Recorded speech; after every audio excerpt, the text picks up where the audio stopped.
Aniya na ang mga dagkong balita sa Balitang Bisdak karong Biyernes.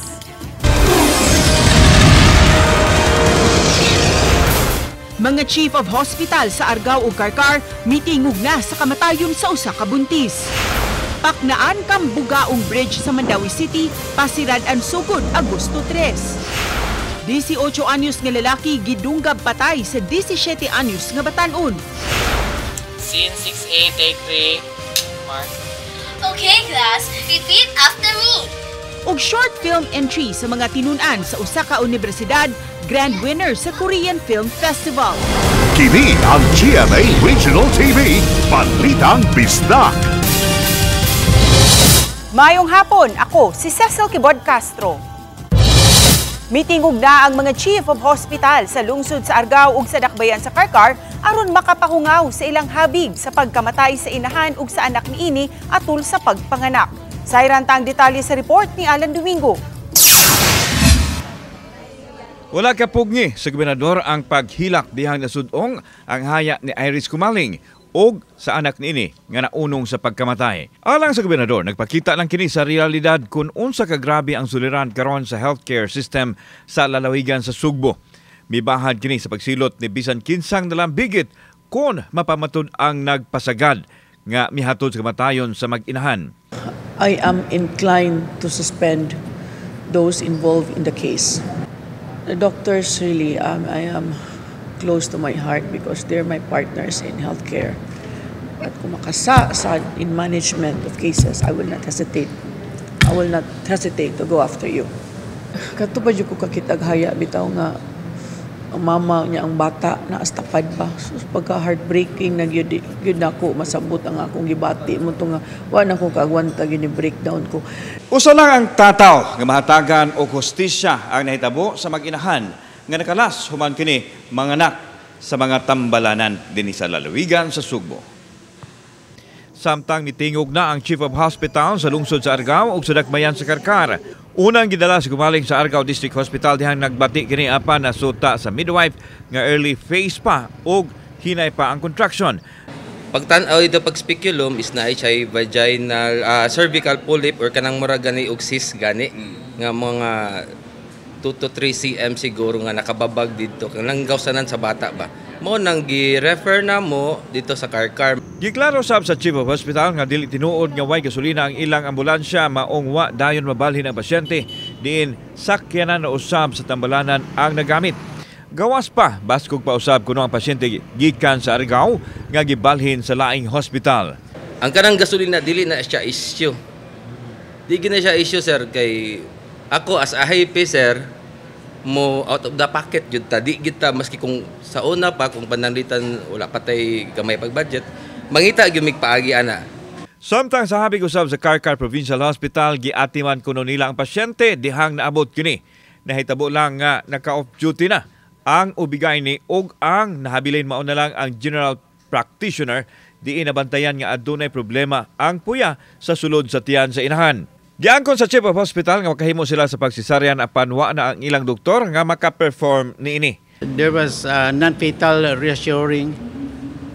This is the time that the doctor decided to refer to the higher facility.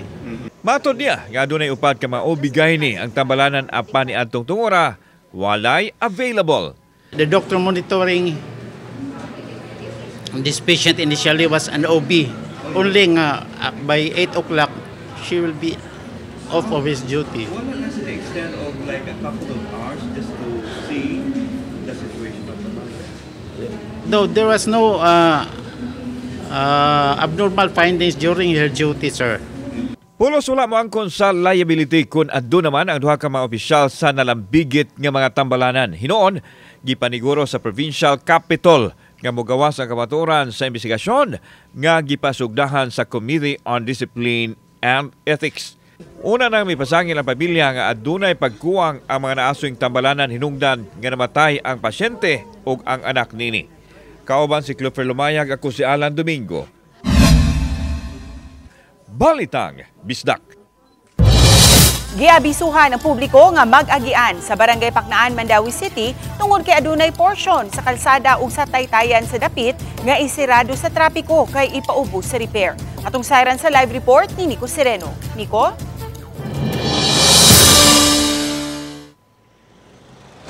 Yes, traffic advisory ni para sa taga Mandawi o mga paingon sa norte tungod kay dunay mahitabo nga closure sa parte sa DM Cortez habig sa Barangay Paknaan. Kini ang nagtapad nga Kambugaong Bridge sa Barangay Paknaan, Mandawi City. Usa sa crucial nga agianan kung padung sa direksyon sa Kansaga, patabok sa Konsolasyon ug pabalik. Gipahibaw sa mga otoridad ang closure sa kalsada ug taytayan sa lugar sugod Agosto 3. Ang karaang bridge o kanang nahimutang sa ubos sirad-an aron ma-rehabilitate kini. Ipasaka ang elevation aron mutupong sa tupad nga taytayan. Kung kahinumduman, ang dapit usasab sa mga apektado sa baha kung mo-overflow ang Butuanon River.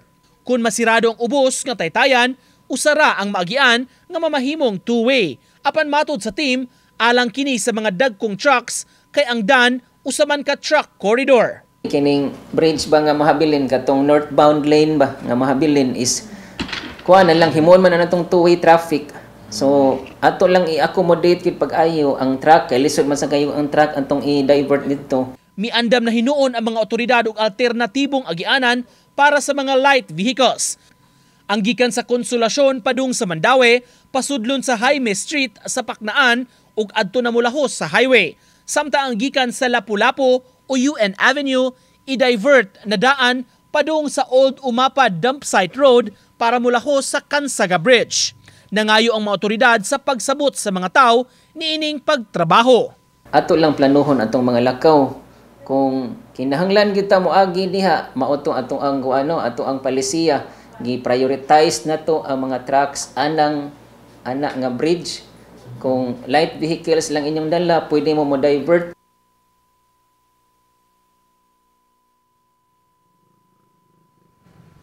Ses taliwa ni ining mahitabuon niya nga mga kabag-uhan sa dagan sa trapiko sa mga lugar. Gipang lantawan sa mga otoridad nga mobugat gyud ang dagan sa traffic ni anang mga adlaw ug hatod sa pipila ka buwan sa pagtrabaho ni ini maong tutukan sab nila kining mga alternatibo nga mga agianan or masiguro nga libre kini sa mga obstruction ug hawan ra unya ang agianan lahos-lahos ra unya ang mga sakyanan. Ses?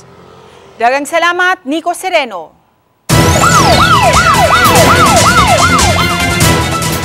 Migawas na ang resulta sa confirmatory test sa tulo ka mga traffic enforcers sa Lapu-Lapu City nga nagpositibo sa gipahigayong surprise drug test ni atong June 1. Matud ni Gary Lau ang pangu sa City of Lapu-Lapu Office for Substance Abuse Prevention (CLOSAP) nga ang duha nga unang nagpositibo sa paggamit og shabu atol sa initial screening nagpositibo usab sa confirmatory test. Samtang ang usa nga nagpositibo sa paggamit og marijuana atol sa initial screening, nagnegatibo ang resulta sa confirmatory test. Nunot niini ang duha hingpit nang mataktak sa trabaho, samtang ang usa magpabilin sa serbisyo. Gipasabot ni Lau nga nalangan ang paggawa sa resulta kay gihimo man ang confirmatory test sa usa ka DOH accredited drug testing laboratory sa kauluhan. Samtang sa social media page, gitataw ni Mayor Cindy King Chan nga dili niyang tugutan nga makapadayon sa serbisyo ang masutang tiggamitan sa gidiling drogas.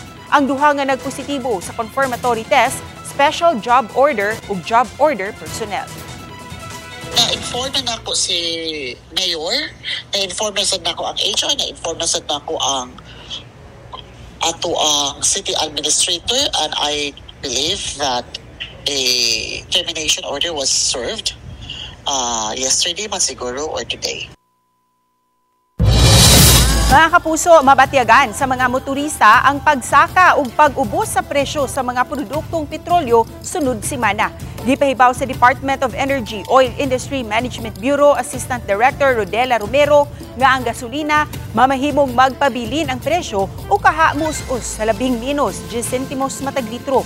Apan posibleng musaka labing minus 50 sentimos ug 30 sentimos ang presyo sa krudo o kerosene matag litro. Gitumbok sa DOE OIMB nga ang gipatumang trade policy sa Estados Unidos usa sa gitumbok nga hinungdan sa katandugon karon sa presyo sa produktong petrolyo.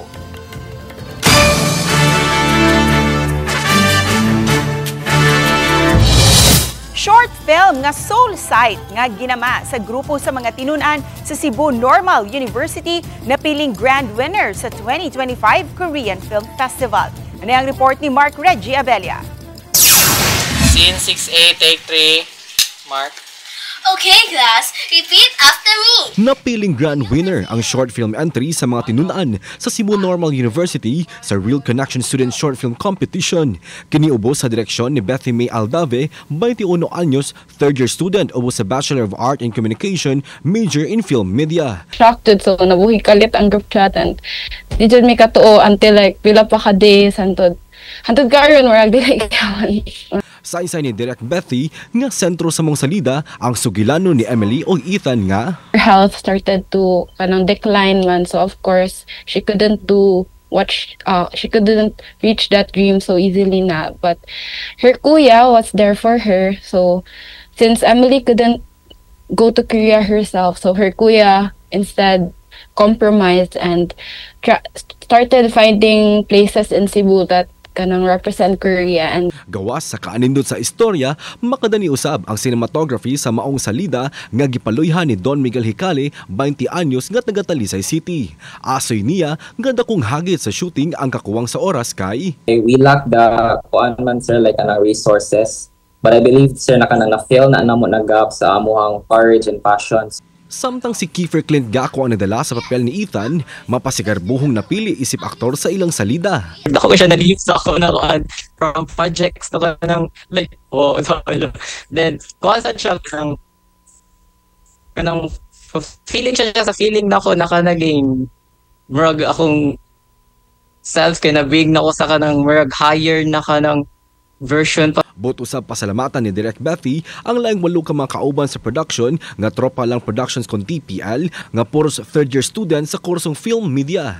Tataw nga hayag ang kaugmaon sa mga batanon kung giyahan lang sa ilang mga gustong buhaton. Sila Bethy, Kiefer, Don ug lain pang mga kauban nang pamatuod lang nga garbo sila sa sugbo.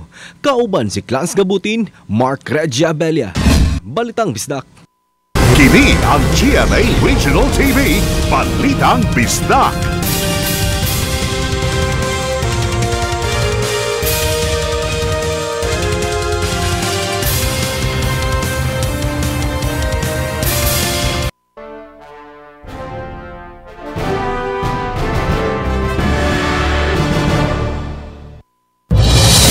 Nanawagan ang mga residente sa coastal area sa Barangay Tangke, Talisay City ngadto sa presidente sa nasud. Subay sa iyang State of the Nation address karong tuiga nga tutukan ang mga proyekto nga mohatod og kasulbaran sa dugay ng mga suliran sa mga coastal barangay sa nasud.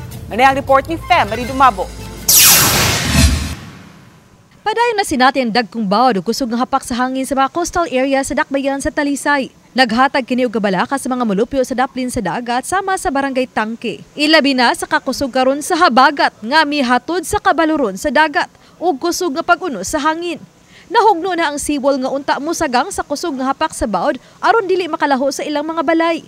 Hinungdan nga panawagan sa mga molupyo nga unta lakip sa tutukan ni President Ferdinand Bongbong Marcos Jr. ang mga proyekto alang sa mga nanimuyo sa coastal areas. Presidente, tanaw ka mong mga problema diri sa coastal road sa coastal area sa Tangke ug sa Talisay. Ug bisan tibok Cebu siguro sir pud no? Mao gyud na siya ma'am, tibok Cebu.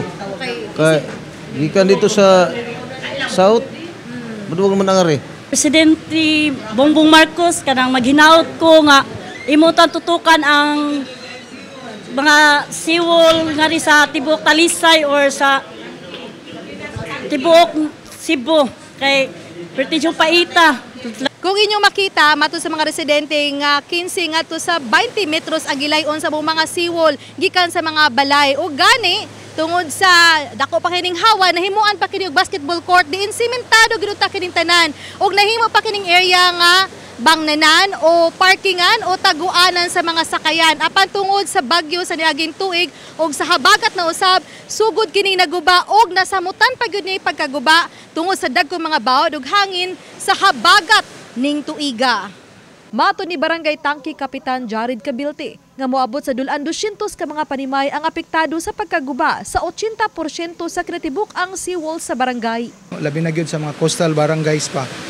Inaot mo ta nga maapil ni sa priority sa ato ang President Bongbong Marcos nga ang epekto sa climate change nga sa mga coastal barangays nga unta nga matagan og proyekto nga dako kayo matabang labi na gyud sa safety sa mga namuyo o sa mga houses nila. Kung taob kaayo og baloron ang kadagatan, musod kini sa kabalayan ug gani kun padong trabaho ang pipila sa mga mulupyo ang kinahanglang mopatong pa sa mga gisumpay-sumpay nga bangko.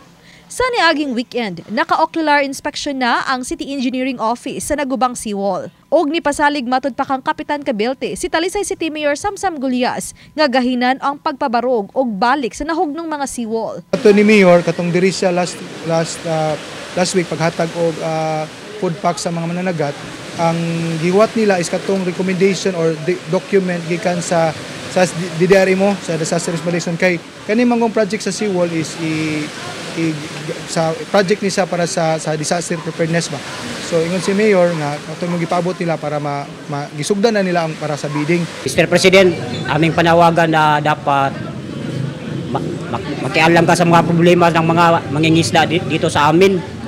Dahil ilang weeks na kami hindi nakapalaot. Napura na usab og mga food packs ang apektadong mga mananagat sa Barangay Tangke nga apektado sa bawuron nga kadagatan. Gidugangan kini sa mga ayuda gikan sa Talisay City Government.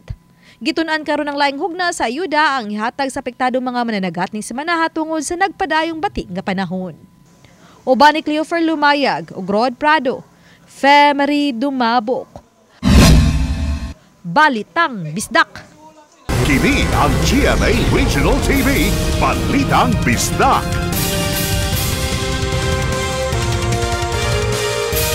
Kini ang GMA Regional TV, Balitang Bisdak. Inahan nga nadakpan nga namaligya sa iyang bag-ong gihimugso nga anak, wa magbasol sa iyang gihimo. Human masikop sa kapulisan uban ang iyang kapuyo ug ang nakapalit sa ilang anak. Ang update niini sa report ni Alan Domingo. Nagtingkagol karon sa Carbon Police Station kining 44 anyos nga inahan, human nadagpan sa kapulisan ni adtong nakalabay mga adlaw kauban sa iyang pares ug sa nakapalit sa iyang anak. Nalutsan sila og warrant of arrest sa kasong giatubang lakip ng human trafficking. Buwan sa Marso, gipasanginlan ang magpartner nga mibaligya silang anak nga gihimugso sa public hospital di nahitabo ang transaksyon sa middleman. Paggawas sa ospital, gibayran dayon sila bugti sa pagdala sa anak ngadto sa nakapalit nini. Ang krimen nga nahitabo naabot sa barangay nga mipadangat nini sa kapulisan nga maoy misangat sa kaso hangtod nalutsan sa warrant of arrest. Ito po sa bisa po ng warrant, ang naka-indicate po dito is violation po ng Section 4 ng RA 11862 o yung tinatawag po natin na Expanded Anti-Trafficking in Person Act of 2022. Sa pagpakikinabi sa inahan nga akusado, giangko nini nga nakadawat siya og 28,000 pesos isip pahalipay siyang paghatag sa bata og uli sa iyang mga nagasto. Wala matod pa siya magbasol sa iyang gihimo tungod kay makaangkon og maayong ugma ang ilang anak sa bag-ong pamilya nini. Iya naman siya nga para gasto ra daw to namo. Para gasto sa unsa na? Kanang sa murag giripanan mi sa mo ang nagasto ba? Asa man ka ng anak? Sa SMC. Nasayran nga adunay laing unom ka mga anak ang magpartner nga walay trabaho. Gipanghimakak niini nga naggamit sila og illegal nga dugas maong nakahimo sila sa pagbaligya sa bata. Dili usab kuno tinuod nga kaduhan na sila na maligya og anak nga maoy mitumaw nga isyu sa ilahang barangay.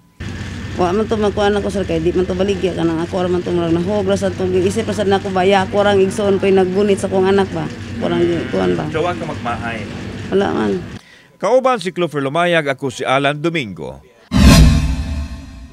Balitang Bisdak. Patay ang usa ka 18 anyos nga lalaki humandong gaba sa usa ka 17 anyos nga lalaki pasado alas 3 kaganihang kadlawon sa Sitio Pangpang, Barangay San Isidro, Dakbayan sa Talisay. Miikyas paunta ang minor de edad nga sospek human sa hitabo. Sa follow-up operation, nasikop kini pasado alas 7 kaganihang buntag sa ilang panimay. Ang motibo sa krimen, personal nga grudge. Sa pakisusi sa Talisay City Police, nasuta nga ang biktima ug ang sospek nagkaaway atol sa disco sa barangay ni atong Hunyo tungod sa usa ka babay. Matud sa mga minor de edad nga mga saksi, nag-abot ang biktima ug ang sospek gikan nagbilar ug haya. Nahitabo ang komprontasyon, sinumbagay nga misangput sa pagpanunggab. Tulo ka sa madinunggaban ang naangkon sa biktima nga mihatod sa kamatayon niini. I-turn over sa kapulisan ang sospek sa DSWD ug nagpaabot ang Talisay City Police kung mupasaka ba og kaso ang pamilya sa biktima. May nakakuan saksi nga pagliligiray na jud. Pagluwang mi, uwang na mo. Nakita na mo ang nabugtog na. Sino ba guys na? Wala ko nag-expect nga ito, may tagbo ka nila. Kaya puro kami kaila. Nga lang, Puro alis lang ba? Sa bagay lang. Pabi may ganun na nga, maabot na siya nga ito, ninong gabay. Kini ang GMA Regional TV, Balitang Bisdak.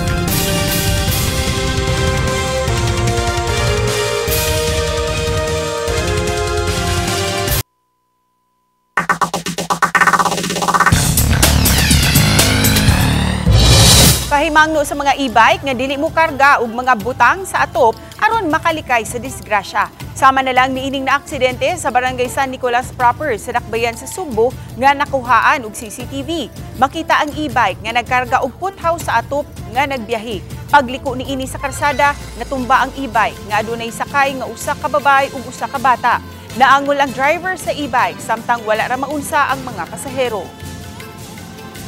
Una akong gikuan sa mga e-bike nga dili na lang yun mag-overload yan ang butangan sa ibabaw ba kay di man gud siya mo-balance unya ang nakasipyat lang sa dato ang pasahero di sa left ug ang iyasad nga karga diri gyud sa left. Gisuspenso sa ombudsman sulod sa usa ka tuig ang mayor, vice mayor uban sa 11 ka mga opisyal sa lungsod sa Amlan sa Negros Oriental. Subay kini sa reklamong grave misconduct tungod sa Praise Award. Sa napo kapanid nga desisyon sa ombudsman nga gipirmahan ni Deputy Ombudsman Cornelio Solido, gisuspenso nga walay sweldo sud sa usa ka tuig ang mayor, vice mayor, usa ka konsehal, usa ka department head ug laing 7 pa ka mga kawani sa lungsod. Migawas sa investigasyon nga sa tuig 2019 nga Praise Award, midawat og tag 60,000 pesos ang matag usa sa 63 ka mga kawani ug opisyal sa lungsod. Gigahinan kini sa 3.8 milyones pesos. Nagpadayon kini hangtod sa tuig 2023 nga may gahing 4.5 milyones pesos isip praise incentives. Gitataw sa mga respondent nga legal ug balido kay human uyuni sa lalawigan ang ordinansa niini, wala ang mga opisyal sa munisipyo dihang kuhaan unta sa ilang habig. Samtang gitataw ni DILG Negros Oriental Provincial Director para Diba Gentuya nga wala pa siya'y nadawat nga mando sa ombudsman ug nabasa lang niya kini gikan sa social media. Ang ombudsman will furnish a copy to the Secretary of DILG. Ang Secretary in turn will order the Regional Director to implement that said decision and then delegate na sub sa Regional Director to me for implementation. Moabot sa 1 bilyon ka pesos ang Disaster Preparedness Fund sa lalawigan sa Sugbo alang sa Provincial Disaster Risk Reduction and Management Office. Matud ni Attorney Ace Durano, Provincial Administrator, nga natigom ang pondo sa Provincial Disaster kay wala man magamit ug tungod niini gibutang kini sa Trust Fund. Nasayran usab nga gi-downgrade ang Provincial Disaster Risk Reduction and Management Office nga usa ka kaniadto ka departamento sa lalawigan nga karon ubos na lang sa Office of the Governor. Subay sa pagka-downgrade niini, aduna na lang kini duha ka mga kawani. Matag tuig, 1% sa gidawat nga bahin sa lalawigan sa Sugbo gikan sa National Tax Allocation o NTA igahin alang sa disaster preparedness. Apan tungod sa kalimitado sa nahimo sa PDRRMO, ang pondo wala magamit. Sugod ni atong 2022 hangtod karong tuiga, musumada na sa 628 million pesos ang natigom, lakip na ang 372 million pesos karong tuiga. Kung dili kini magamit sulod sa 5 ka tuig, ibalik na kini sa General Fund ug magamit na alang sa laing katuyuan. Subay niini, nagtinguha ang lalawigan sa paghimo sa PDRRMO nga usa ka departamento. Matud ni Durano, magamit kayo ang pondo sa pag-hire og mga personnel sa provincial disaster, pagpalit og mga ekipo ug ubang mga kahimanan, isip kabahin sa disaster preparedness. At tangi ang ika-4 nga State of the Nation address ni Presidente Bongbong Marcos sa Hulyo 28. Makitaan kini si GMA ug GTV sa live stream si GMA Integrated News ug GMA Regional TV. Lakip sa mag-live coverage ang gmanetwork.com/news, DZWB ug ang GMA Super Radio nationwide. Regular nga cleaning o flushing sa Mandawi City Public Market gimando sa City Hall. Gi-inspeksyon karong bag-o ni Mayor Junkie Uwalo ang pasilidad ug miawhag sa mga nagduma sa merkado nga limpyuhan kini kanunay. Tungod niini nasabutan nga matag semana himuon ang flushing. Kundiin badlasan o sabunan gayud ang flooring sa merkado aron malimpyo ug dili motapot ang baho.